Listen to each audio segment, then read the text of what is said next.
Hello,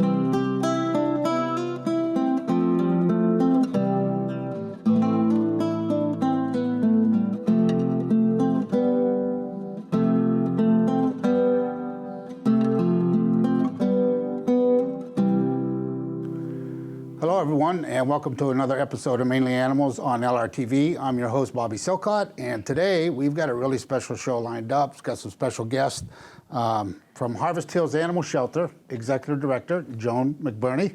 Joan. Thank you for having me. Yeah, welcome. We've got a couple other guests here we'll talk about in a few minutes. Very interesting. But before we do get going, a little background on yourself and how you got into Harvest Hills. Oh boy. So September 11th is going to be my 20th year.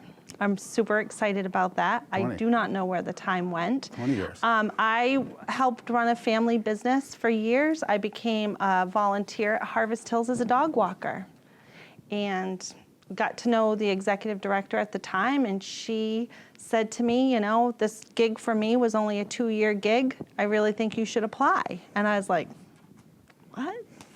And I did. And there's a little bit more to the story, but I did get the job. And I think it's true. If you're doing something that you're passionate about and you love, you're never going out to work a day in your life. And I really feel that's true for me. So I feel really fortunate. Grew up in Freiburg my whole life. Even to this day, I'm in shock that I meet Freiburg residents that still, or Bridgeton, never have been to Harvest Hills Animal Shelter, and it blows my mind. We're right on 302 on the Bridgeton-Freiburg line. Some people think we're Freiburg, some people think we're Bridgeton. We really are Freiburg. And we have, I feel like, one of the best shelters in the state of Maine, and I'm so proud of it. And I would say come and visit, but we are doing things a lot differently nowadays than we were in the past. So.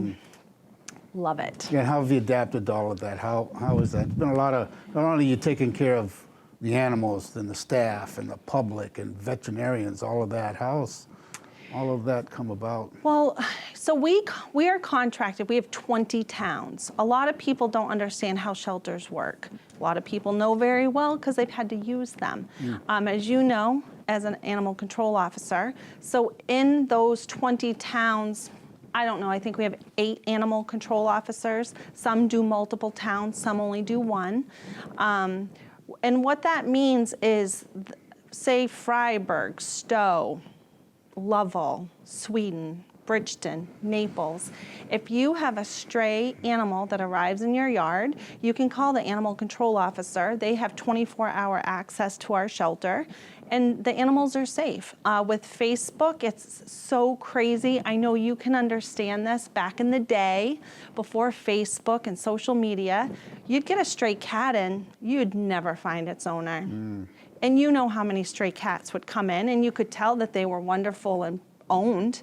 But you could, I think we'd have a celebration if we found 1 or 2 owners in a year. Well, now with Facebook and getting it out on social media when a stray cat comes in, it's just amazing. I think last year we had over 400 cats, and I think about 50 were returned to owner. That's an unbelievable number. And I mean, we have this, you know, surrendered kittens born at the shelter that make that 400 up. It's not all stray animals, but yeah, so I would have been the first one that would have said COVID is going to, you know, kill us. Not being able to have people come into the shelter. Right before COVID, I had employees coming to me talking about, like, what can we do different when we show the dogs? Because the dogs get so wound up when people are standing in front of their cage.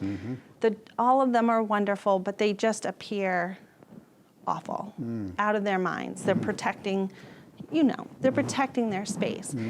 And the first thing that happened when COVID started is we had a gentleman come, and because we weren't allowing people in the building, we had this chocolate pit we had for quite a while. I think Miles had been with us 2 years.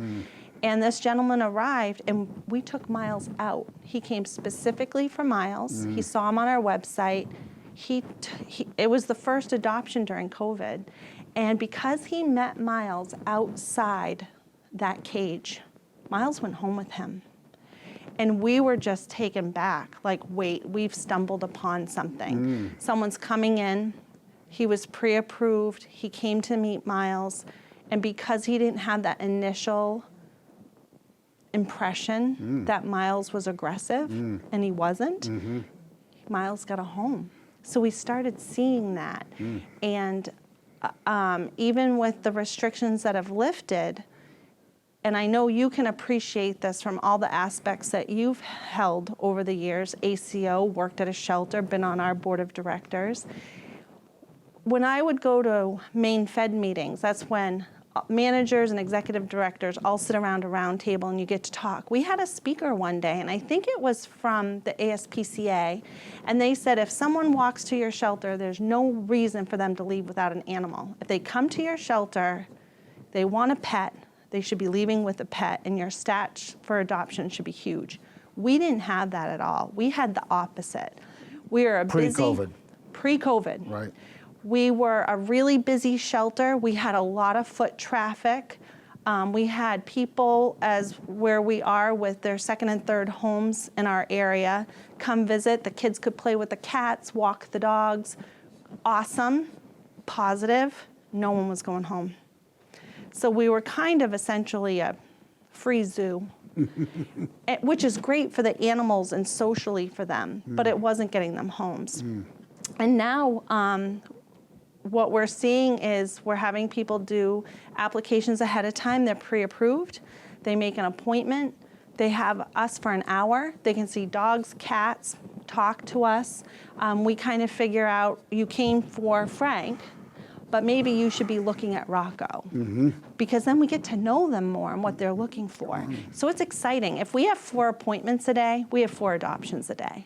So we're seeing adoption numbers go up and just trying to keep up with that pace. Who would have thunk that? Who would have? I would have been the first one. Initially, yeah. I Yep. think that was the initial reaction of a lot of people. Oh my, what do we do? It was such a kind of a shock to everyone, but you plowed through that. So in addition to that, the adoptions staff, you had to deal with that, the staff, the personal protective equipment, veterinary visits. How'd you pull all that off? We're so lucky. Freiburg Vet is just amazing for us. But even we would typically have 2 surgeries a day. So that's 10 surgeries a week we would be locked into. We did lose a little of that with COVID because they were so busy. So if anything slowed us down a little, it was really getting the animals vetted to go for adoption. Right. So that slowed us down a little bit. Not bad. Everyone had been good and patient. If you did your application on Frank and you wanted to come visit him more and he wasn't ready to leave, we'd make you an appointment to come back. It wasn't like a one and done thing. I do feel like the staff has been amazing. I'm so lucky. I didn't lose anybody. And I know that was hard for a lot of them. They worked their tailbones off all during COVID. They did not sit home. They were there for the animals. It was truly amazing. Shutting down the thrift store for a couple months was really tough. The thrift store, if you don't know, is right next door. It's our biggest fundraiser of the year. And being from this area, I always pride myself on the fact I didn't have to go to the public all the time for fundraising to support the animals. 9 lives. Because of 9 lives. And then when that shut down, an eye-opener that we are so reliant on that fundraiser, and that we kind of had to start thinking we need to balance this better with grants, with fundraisers. Thinking outside the box, so to speak, all of a sudden. Kind of. Yeah, trying to figure out new ways to do that, Yeah, but even that has, even with all the restrictions, that's done well. So we're really excited. So how's things going with cats? I know that years past, it was literally raining cats, it seemed. How are you finding things as the years are going by here? Well, you know, everyone has some spay and neuter options. So I think for a little while, I think we cleaned up a lot of stuff. You being an amazing animal control officer for years, working with the public, things seem to clean up a little bit. We even have our own low-cost spay and neuter clinic. There's so many of them around. They just all started up again, even with COVID. We just even started ours last month. And, you know, we're dependent on the veterinarians. They donate their time to be there. And I think everyone else is falling in that same place. I think what we're going to see with COVID, I think it's going to take a couple years, but I think we're going to be seeing a lot of cats again. I think it was really hard. People had good intentions of getting that cat that they got for free spayed or neutered, and babies. I'm already starting to hear, you know, babies. Really? And then, of course, you've been on a lot of hoarding situations with us.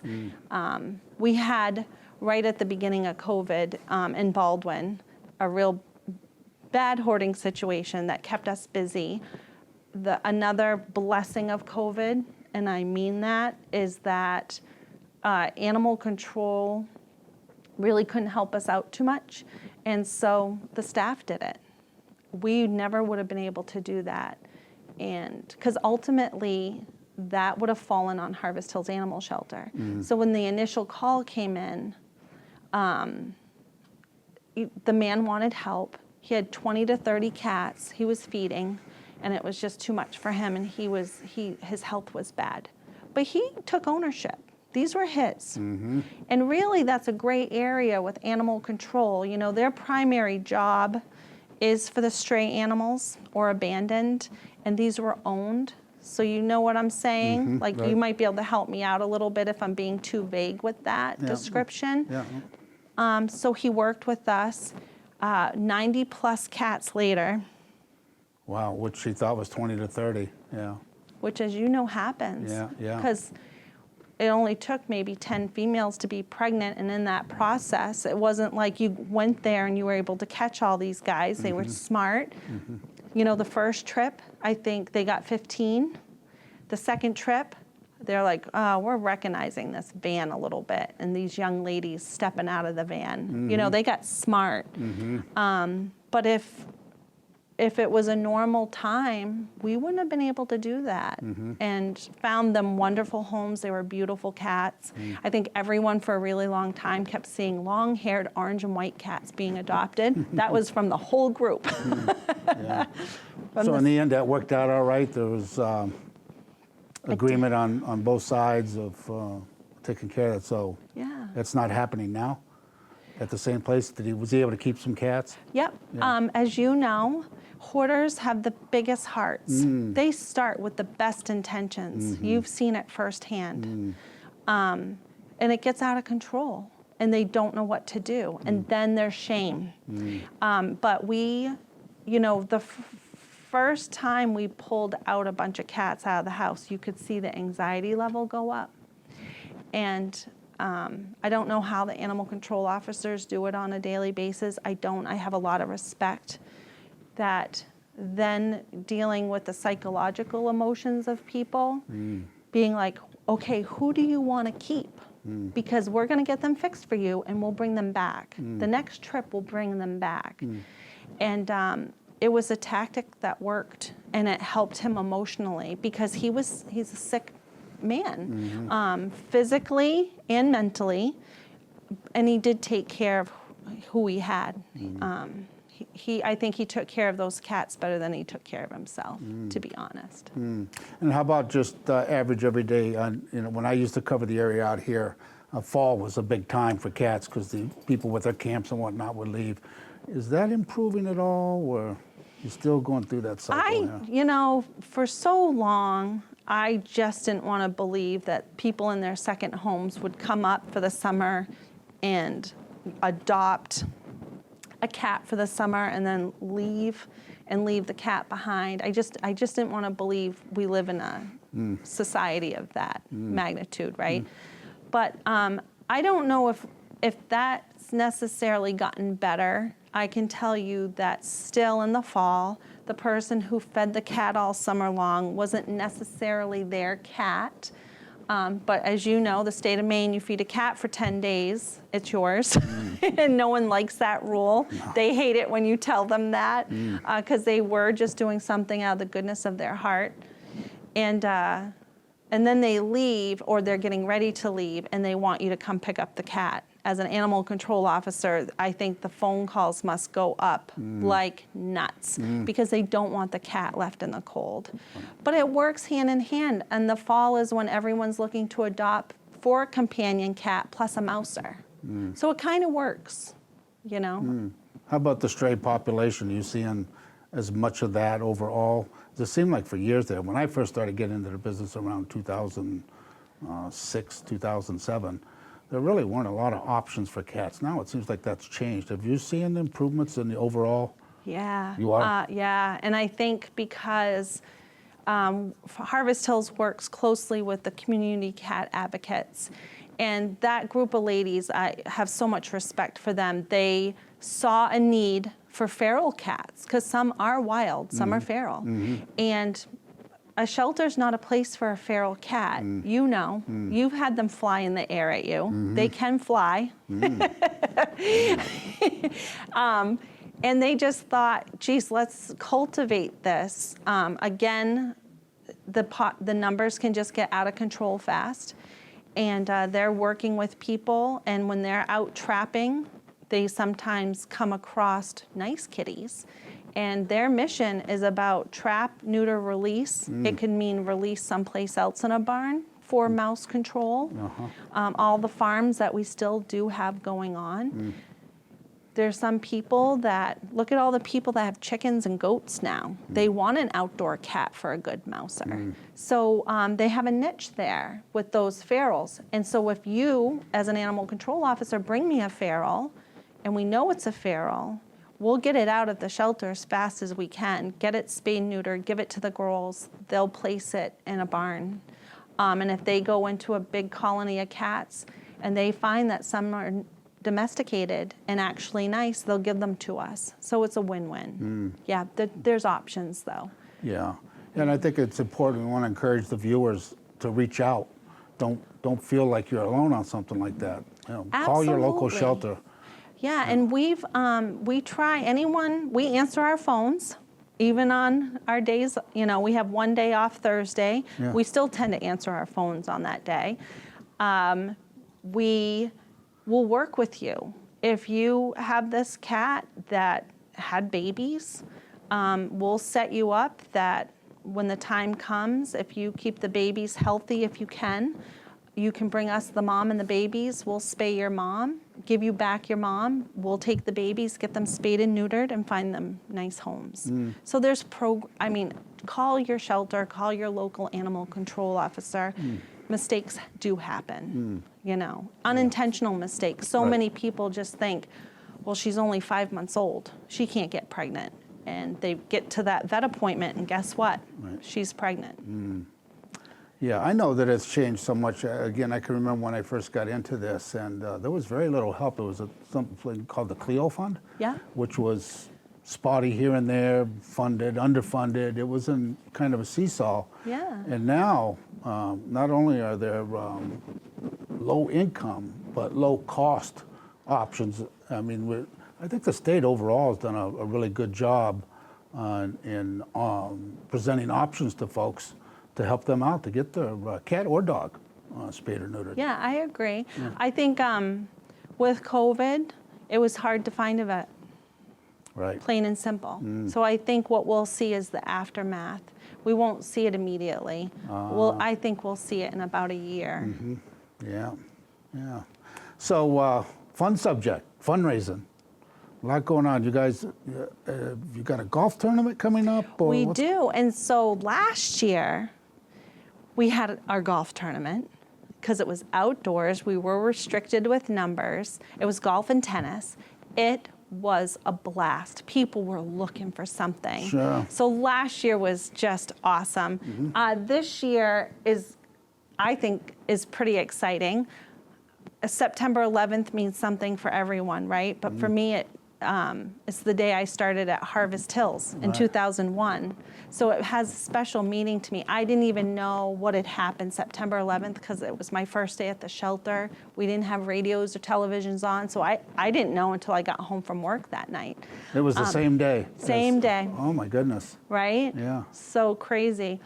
This year, September 11th, we have our golf and tennis tournament. So it's my 20-year anniversary. Interesting. I'm really excited for this tournament. The sponsors are just amazing people. It's such a good group of golf and tennis players. Most of them have been with us. I think this is our 13th or 14th year. And it's just a fun day. It's at Bridgeton Highlands. We're always looking for more teams. I don't think I have as many restrictions this year. Last year I could only have 50 golfers. And had I thought about it, I had to turn teams away, which was horrible. I'd never had that before. But if I had been smart, I would have had 2 different tee-off times. I would have had a 9 a.m. and like a 1 p.m. and had a whole nother group. Yeah. I just didn't think it was going to be so popular, you know? So we're really excited for it this year, for sure. And that's the annual event. Annual event. Yep. We did not have Freezing for a Reason. That hurt us big time. But our Christmas Eve sleepover we had, Kayla, one of the employees, spent the night. She did an amazing job. And this young lady, she is not one that would sit here with the camera. And she did some live shots. It was really out of her comfort zone, but she did it for the animals. So she raised probably right up there with the most money we ever raised. I think it was somewhere like $16,000 for the Christmas Eve sleepover. Wow. So that was kind of in lieu of, or we were hoping it was going to be big for us. Yeah. We knew Freezing for a Reason that was going to hurt us. I will say what helped us survive missing that fundraiser is Dan Chaffee, who used to own Lee's Family Trailer. Sent us an amazing, very large check. He wanted to know what we lost in Freezing for a Reason, and he wanted to cover that cost. Wow. With the sale of that to Camping World, he was really thinking, what can I do? And just amazing. We have an amazing village we live in. I'm really proud of it. Yeah, because Wyndham is one of your towns, is it not? No. No, you're not. No. You're not contracted. No, but I think he goes way back to the days when he owned Moose Pond Landing, and with Ken Euchre having the Songo River Queen. He had a special place in his heart for us. He helped us out. Him and Kent Euchre, who owns the Songo River Queen, also, we had a dog a couple years back, Thor, a German Shepherd, who needed emergency surgery. And they made it happen, those 2 gentlemen, to make sure we did the best we could for Thor. His stomach had turned. Oh, yeah. And unfortunately, we weren't able to save him. But they gave us the option that we did our absolute best for it. Yes. Yeah. Oh. So what else is going? Something about a pathway or something? You're selling bricks for? Yeah. So where the shelter is getting older, people have gotten their animals from us. Everyone wants to commemorate somehow their animal. And you know, we buy houses and sell them every day. You might not stay in your house, but Harvest Hills is there. So we have this memory brick path, and so we are selling granite bricks. And it's a fundraiser, but it's beautifying the shelter at the same time, so it's a win-win. More information is right on the website, harvesthills.org. So that's kind of exciting. It's been fun, and it's beautiful. Yeah. And we lost Michelle Ordway last year, she hired me. Yeah. You know, that woman she'll always have a special place in my heart. And so her big granite step kicks it off. And then you go from there. And it's really nice. Sounds like a nice way to memorialize your pet. Pet or person? Yeah, a person doesn't. Yeah, it doesn't matter. Right. Yeah. Yeah. Wow, that's fantastic. Really. Yeah. That's amazing. What else for fundraisers you got going on? I'm trying to dig through my memory here. Well, I'm going to shock you. Yeah. We had our rabies clinic. Nobody showed up. The drive-through rabies clinics you typically have, and no one showed. Typically, you sit in a line. It's drive-through at the Freiburg Fairgrounds. Yeah. disappointing, especially for all the people that have been looking for a rabies shot for their pet and how hard it was to get into because this was May 1st. Of 2020? 2021. 2021. This year. Oh, Yeah.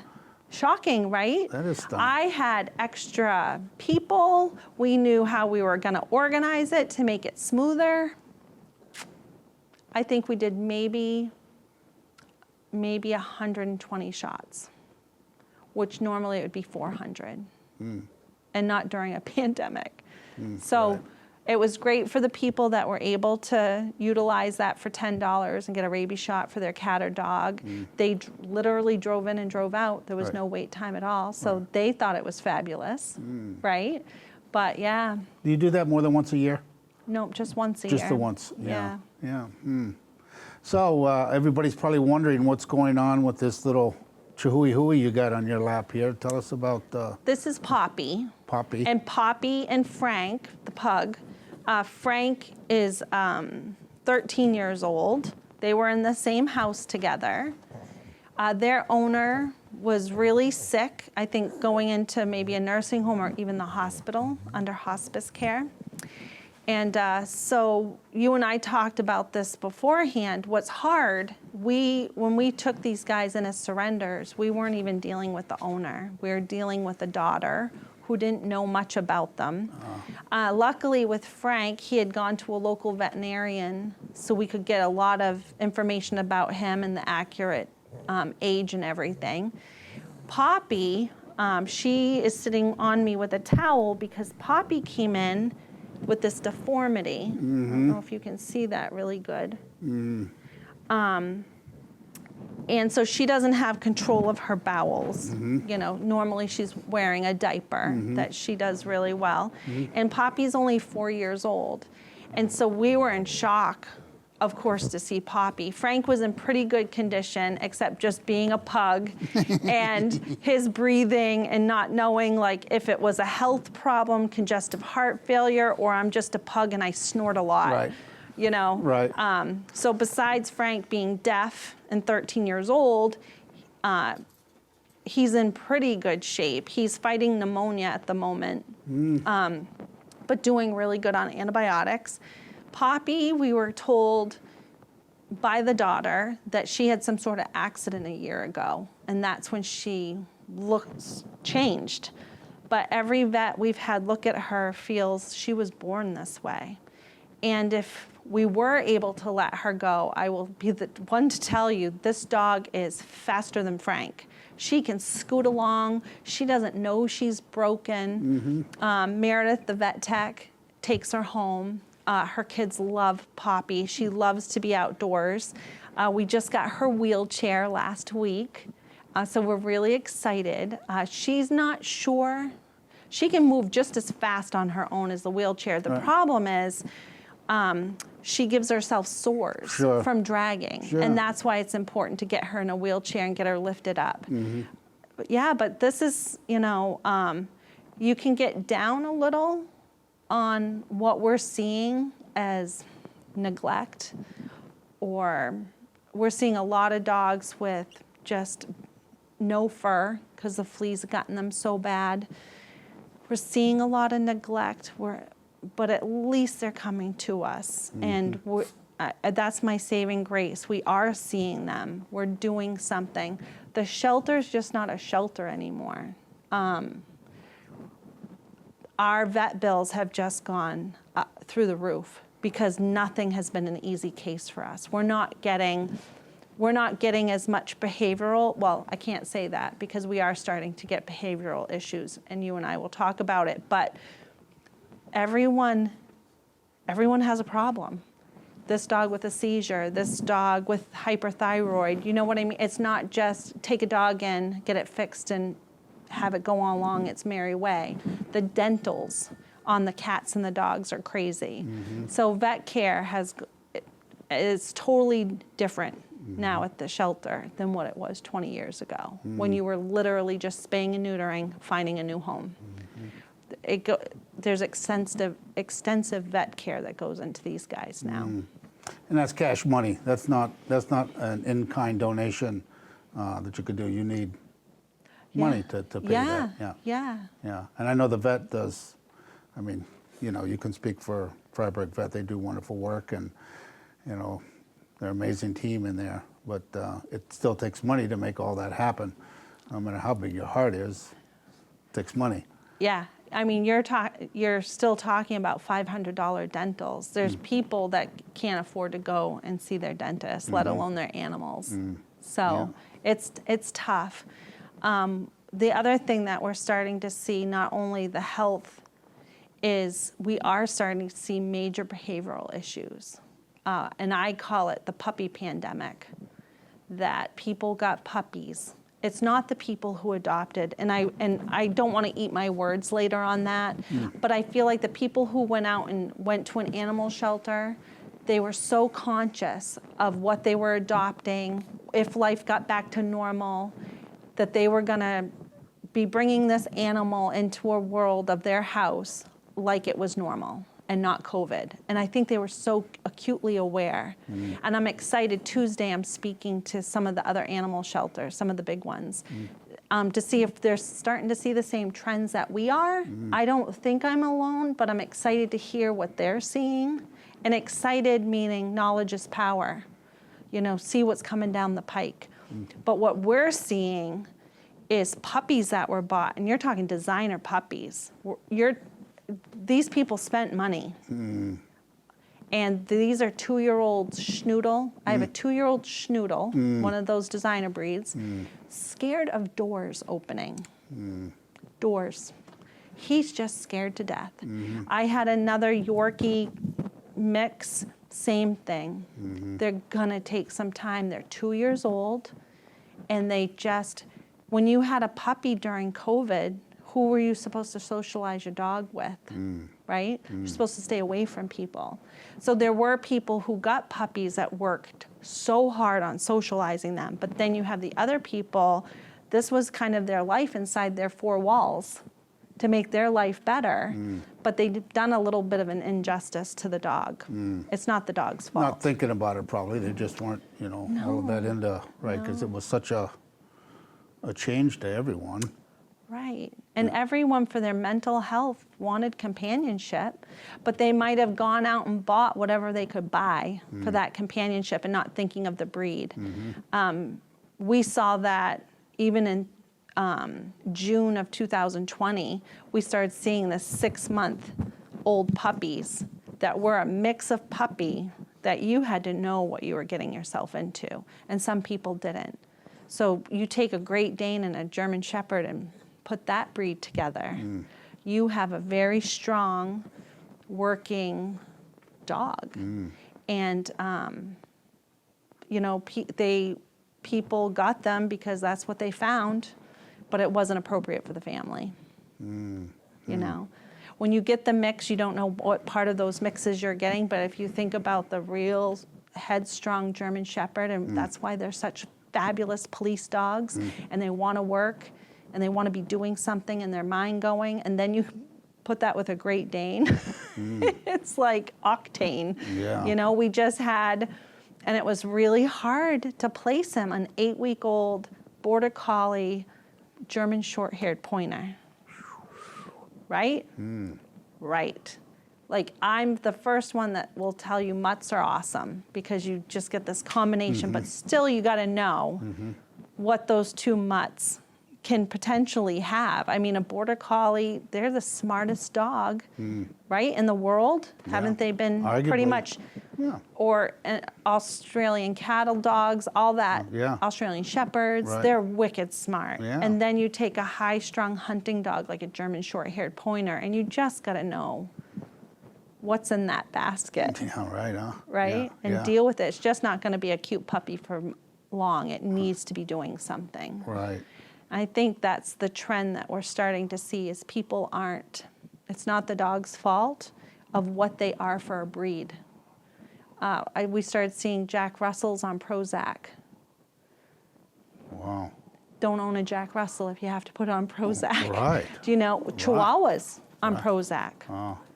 Yeah, they can be little whippersnappers, right? But they also can be sweet. And trying to make a breed something that it's not. It's what I'm seeing happening. Right. And it's so easy to throw a drug at an animal. Yeah. So in addition to all, obviously the big cost, veterinary care, power bill probably, taxes, that type of thing, talk a little bit about the everyday items you need behind the scenes there that the shelter may need. So money obviously is one of those, and you can do with it what you see best. But there's a lot of other things, paper towels, cleaners, disinfectants, and all these. Talk about some of the things you need on an everyday basis. Yeah, so you can imagine we primarily clean with bleach. So we go through a lot of bleach, dish detergent, laundry soap, trash bags. We use wood pellets on the kitty litter for kitty litter. That's costly. Gasoline for our van to get to the vets. Paper towels, toilet paper, all those, the dog food, the cat food, the kitten food. Both wet and dry. Wet and dry. Yeah, a lot of that. But I have to tell you, again, we live in a village that's amazing. He's right under you. We live in a village that I don't have to buy any of those things. I really don't. If we start getting low on something, I can either put it right on the marquee or put it on Facebook, and it comes. And that's what's amazing. We don't have to purchase it because we live in such an amazing village community that they make sure we have what we need. Right. Right now, I can tell you we're getting really low on the dry food. We're having Channel 13 out on Friday. And it's a food drive. And we're really hoping like kitten chow, Elpo chicken and rice for dogs. Cat, we love Purina cat chow, but these lists are on our website, on our wish list. To give someone an idea of what they could donate to the shelter. And it's just perfect timing because the cupboards are getting a little low. So having the food drive right now is perfect timing. Yeah. Is that an annual thing, the Channel 13? Yeah, they invited us. I think this might be our 5th or 6th year. Yeah, and that's another reason. So they do 5 of the shelters and then 5 of the Paris Farmers Union. So if you didn't want to drive to Freiburg, to us, to drop things off, you can donate at the Bridgeton Paris Farmers Union also. And not that it's a competition, but it's a little competition between the shelters. Obviously, we're not as big as Westbrook, and then there's a Paris Farmers Union in Westbrook. I feel like those guys and maybe Lewiston Auburn usually bring in the most poundage. They are bigger shelters, so it's okay. Sheer numbers in the community, the population is just bigger, but I think we can do pretty good this time. Yeah, and that's true. When you say that. The community plays such an important part in the shelter, in so many ways. So, and that's not just one community for you. You say you're contracted with 20 towns. Yeah. Some of them are kind of far away. Sumner. Yeah. Newry, Baldwin, Parsonsfield, Cornish. Some of them are kind of far away, but they're a great community of people. And earlier when I said, it's just amazing to me how there's a lot of private citizens that just haven't dawned the door of Harvest Hills. And I wish they kind of would, just to know and be proud of what's in their community and what we do have to offer. But they haven't had to. Like maybe they go to a specific breeder or stray cats, you hear it all the time, just show up at a person's house and they're such a good person, they just take it to the vet and take responsibility. So they don't use the shelter. So until something really goes wrong, you haven't had to use the shelter or contact them. But I would just say, be proud of Harvest Hills Animal Shelter. I am. I really am. I mean that sincerely. I think for the size that we are, I think we do a fabulous job. Yeah. So how's the board going? Are you looking for board members? We are, because we lost one of our board members this year. He passed away in his sleep. Jay was amazing. I'm sorry to hear that. I know. It came to a shock of all of us. But he just did so much. He worked 2 days a week cleaning the cats.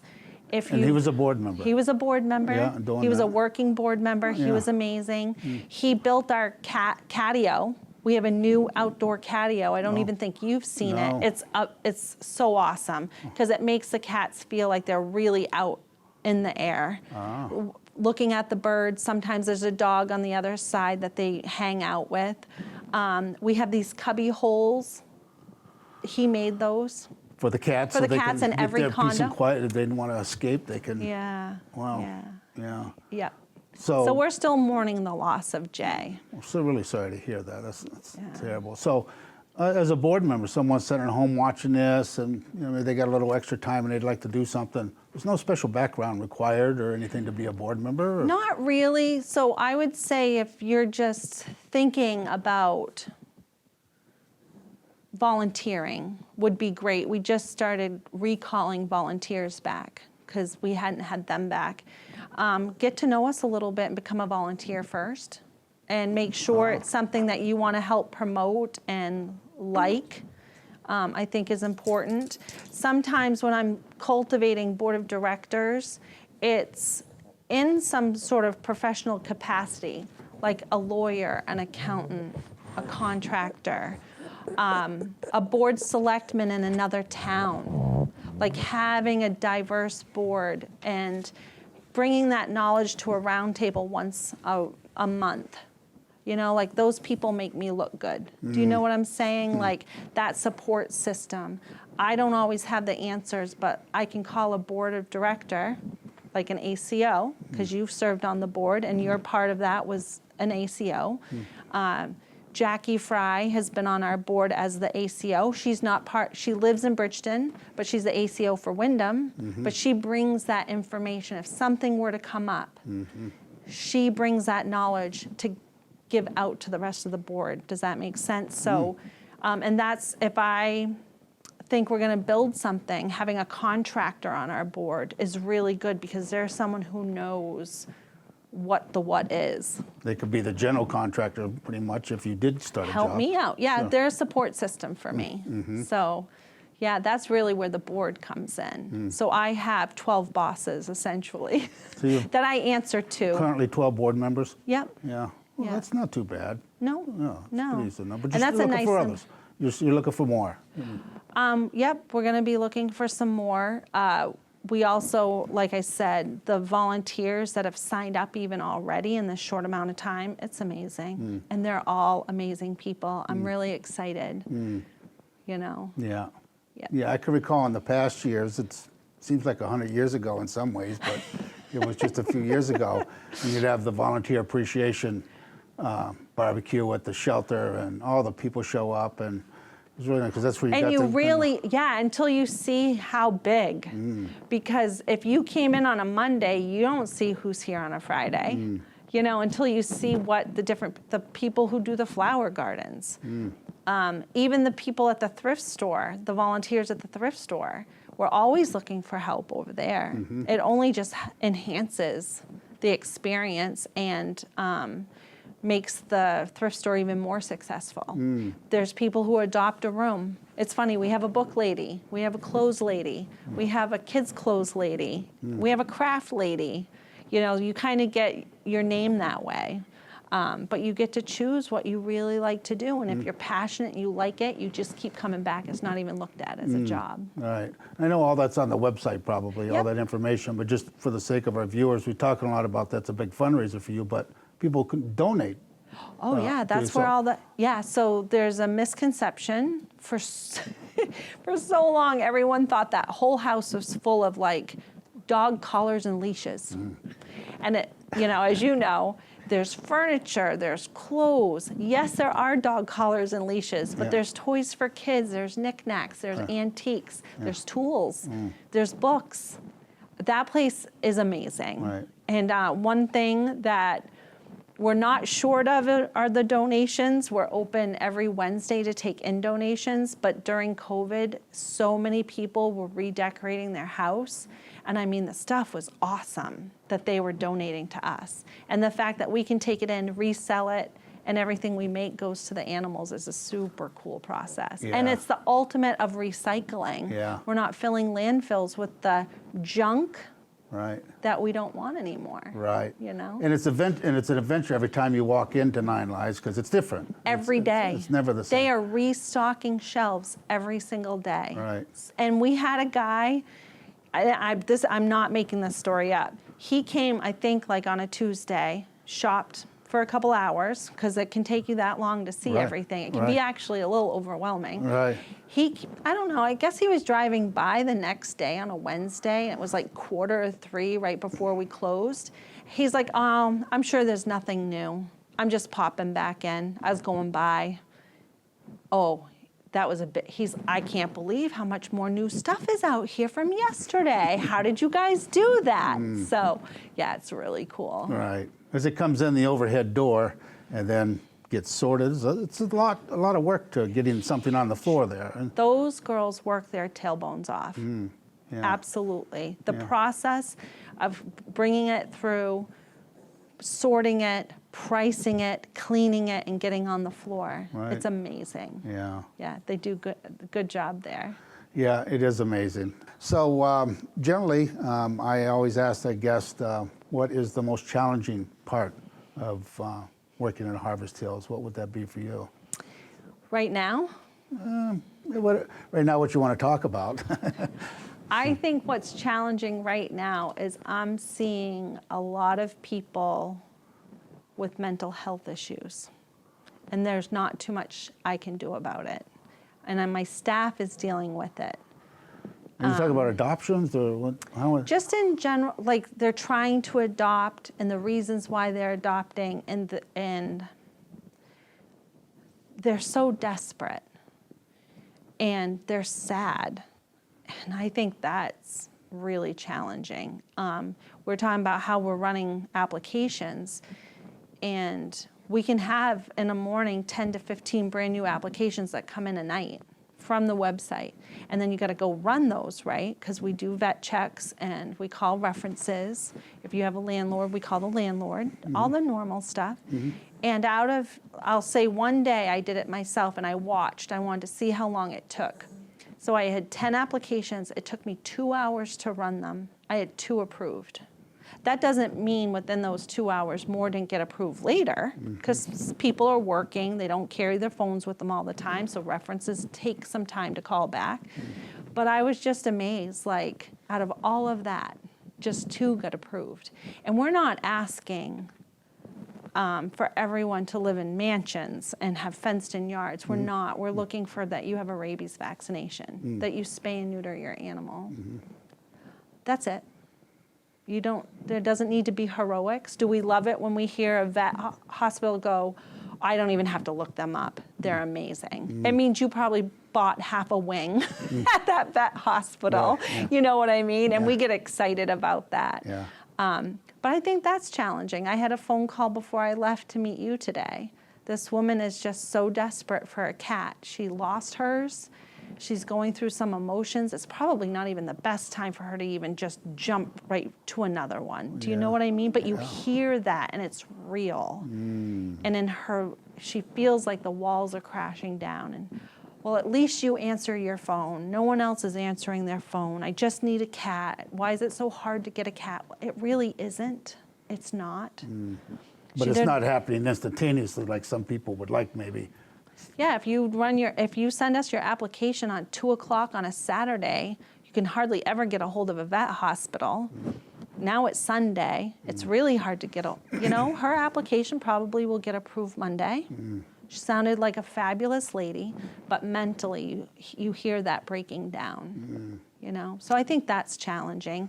I think too, how many animals that we're seeing with health issues brings you down. Being surrendered to the facility.